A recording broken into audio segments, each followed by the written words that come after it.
சக்தி கேக்குறாங்க, மனோகர் என்னடா மறைக்கிறீங்க, என்னடா உண்மை தேனு கேக்குறாங்க. என்னங்க எதை பத்திங்க பேசிக்கிட்டு இருக்கீங்க? ஜீவா சொல்றாரு, அது மனோகர் ஒரு ஐடியா சொன்னா, ஐடியா நல்லாதான் இருக்கு, அது ஒர்க் அவுட் ஆகுமான்னு தான் தெரியல. மனோகர் கேக்குறாரு, ஜீவா என்னடா ஐடியா? நான் நடந்ததெல்லாம் சொல்ல போறேன்னு சொல்றேன். ஜீவா சொல்றாரு, மனோகர் நானும் அதான் சொல்றேன். சொல்றது நல்ல ஐடியா தான், ஆனா அது ஒர்க் அவுட் ஆகும்னு யோசிக்கணும்ல. லோகு கேக்குறாரு, ஏன்டா லூசு பைய மாதிரி பேசிக்கிட்டு இருக்கீங்க, என்னடா நடக்குது சொல்லுங்கடா.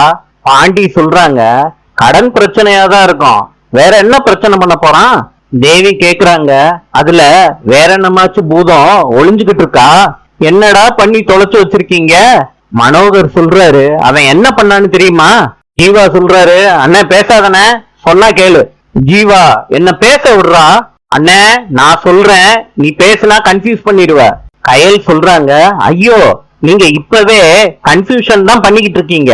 சக்தி கேக்குறாங்க, மனோ ஜீவாவை சமாதானப்படுத்துறேன்னு இங்க சண்டை போட்டுக்கிட்டு இருக்கீங்களே, அப்படி என்னதான்டா நடந்துச்சு? அம்மா இல்லம்மா நான் விஷயத்த சொல்றேம்மா. ஜீவா சொல்றாரு, அம்மா நான் சொல்றேம்மா விஷயத்த.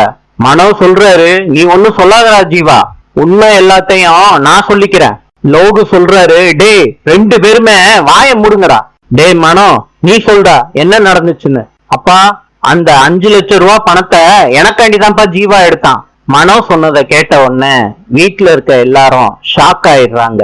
ஜீவா திரு திருன்னு முழிக்கிறாரு. நாளை சந்திப்போம்.